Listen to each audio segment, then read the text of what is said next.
جس پر وہ کہتا ہے کہ اچھا آپ کا بہت بہت شکریہ، لیکن آپ کی بھی تو ایک بیٹی ہے، جس پر وہ کہتی ہے کہ ہاں سچ میں میری بیٹی بھی ہے، اور وہ اپنی بیٹی کو وہاں پر بلاتی ہے جو کہ بہت زیادہ کیوٹ اور پیاری ہوتی ہے، جس کا نام ایسملیٹ ہوتا ہے، جو کہ بڑا ہی پیار اور بہت ہی زیادہ ادب سے ان کے سامنے وہ کرتی ہے، جس کی پرپل کلر کی آئیز ہوتی ہیں، سیاہ کالے رنگ کے لمبے بال اور اسٹریٹ بال ہوتے ہیں، اور بہت ہی زیادہ پریٹی ہوتی ہے، اور وہ آتے ہی اپنے آپ کو انٹروڈیوس کرواتی ہے۔ رینا دیکھ کر سمجھ جاتی ہے کہ یہ اس ناول کے فیمیل کریکٹر ہے، جو کہ اس کو آگے جا کے کیلین کی وائف بننے والی ہے۔ وہ اس کے دیکھ کر بہت ہی زیادہ خوش ہوتی ہے اور کہتی ہے کہ آخر کار ہم مل ہی گئے، مجھے جلد از جلد اس کے دوست بننا ہوگا۔ اور وہ یہ سوچ رہی ہوتی ہے کہ اوریجنل ورک میں یہ اس کی وائف بننے والی ہے، تو مجھے اپنے فیوچر کی دردناک موت سے بچنے کے لیے فیمیل لیڈ سے ایک بہت ہی زیادہ اچھا دوستانہ تعلق بنانا ہوگا۔ اور وہ لیڈی اپنی بیٹی کو رینا کی ایج کی کہہ کے کہتی ہے کہ یہ دونوں ایک دوسرے کی بہت اچھی دوست بن سکتی ہیں، یہ دونوں تو سیم ایج کی ہیں، اور جس پر ٹیچرز بھی کہتی ہے کہ چلے جاؤ تم دونوں جا کر کھیل سکتی ہو۔ رینا بھی اس کے بات پر ایگری کر جاتی ہے اور وہ ایزملیٹ کو لے کر وہاں سے چلی جاتی ہے۔ کیلین ان کے ساتھ نہیں جا رہا تھا، جس پر رینا اسے کہتی ہے کہ کیلین کیا تم ہمارے ساتھ نہیں جا رہے ہو؟ کیلین کہتا ہے کہ نہیں، آپ دونوں چلی جائیں اور مزے کریں وہاں پر، میں یہاں پر اپنی مدر کے ساتھ رہوں گا۔ اس کی اس بات پر رینا کہتی ہے کہ شاید ہو سکتا ہے ناول کی سٹوری تو آگے جا کے شروع ہوگی، تو یہ ممکن ہو سکتا ہے کہ ان دونوں کے بیچ زیادہ انٹرسٹ نہ ہو، آگے جا کے کافی زیادہ اچھے دوست بن سکتے ہیں۔ ایزملیٹ اور رینا ایک دونوں جا کے ایک سیٹ پر بیٹھ جاتے ہیں اور ایک دوسرے کے ساتھ بیٹھ کے چائے پی رہے ہوتے ہیں۔ اوریجنل ناول میں ایزملیٹ اپنے خاندان کی ایک بہت ہی زیادہ لاڈلی اور پیاری بیٹی تھی، اور ہر کوئی اس کے بولڈ اور سیلفش نیچر کو پسند کرتا تھا اور اسی طرح سے اسے پہچانا جاتا تھا،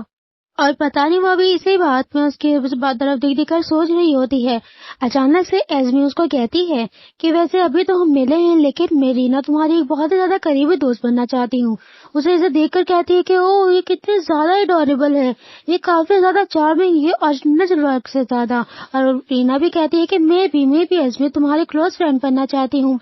اور وہ یہ ساری چیزیں جاننے کے لیے کہ آخر اس کی کیا کیا ہابیز ہے اور وہ کیا کیا کر سکتی ہے، وہ اس کے ساتھ قریب رہنا چاہتی تھی۔ رینا ایزمی سے کہتی ہے بہت زیادہ خوش ہوتے ہوئے،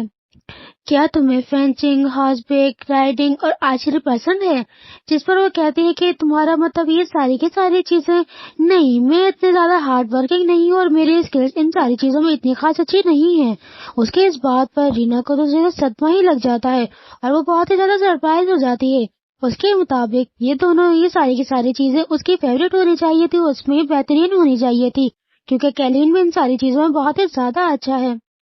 ایسمی کو لگتا ہے شاید وہ اس کو کرٹیسائز کرنے کی کوشش کر رہی ہے اور وہ دکھی من سے ایک طرف بیٹھنے لگتی ہے، جس پر رینا اس کو تسلی دیتے ہوئے کہتی ہے کہ نہیں، میرا یہ مطلب نہیں تھا، میں تو صرف تمہاری ہابیز جاننا چاہتی تھی۔ اور یہ اس کا پوچھنے کا یہ مقصد بھی تھا کہ اوریجنل ورک میں وہ دونوں ایک ہی طرح کے ہابیز کی وجہ سے ایک دوسرے کے کافی زیادہ قریب آئے تھے، وہ ایک دوسرے کے ساتھ پریکٹس کیا کرتے تھے اور وہ اس وجہ سے بہت قریب آ گئے تھے، اور ہر کوئی انہیں کہا جاتا تھا کہ یہ جوڑی تو ہیون سے بن کے آئی ہے۔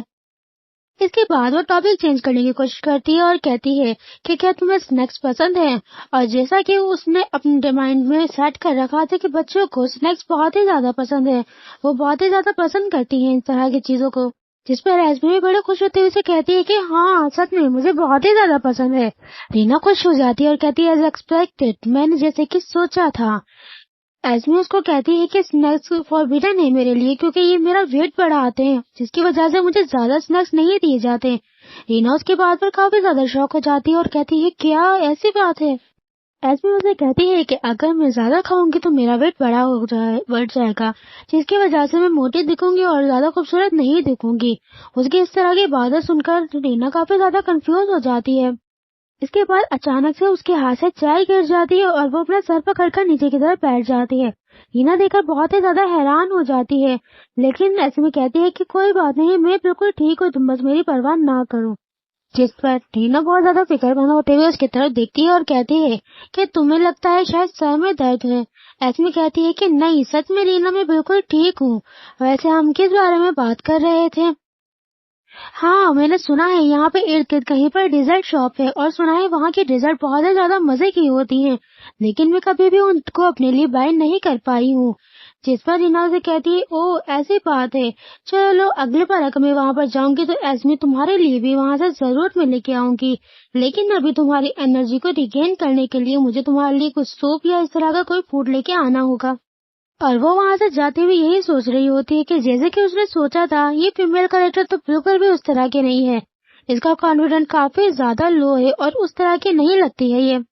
اور وہ کھانا لیتے ہوئے یہی سوچ رہی ہوتی ہے شاید ہو سکتا ہے کہ ابھی اوریجنل سٹوری سٹارٹ نہیں ہوئی ہے جس کی وجہ سے یہ سارے کریکٹر کچھ زیادہ چینج نظر آ رہے ہیں۔ اتنے میں کوئی اسے پیچھے سے دھکا دیتا ہے اور وہ بہت زیادہ شوق ہو جاتی ہے کیونکہ اس کے ہاتھ سے سارا کا سارا کھانا گر رہا ہوتا ہے اور جو سوپ وغیرہ ہوتا ہے وہ بھی نیچے گر جاتا ہے۔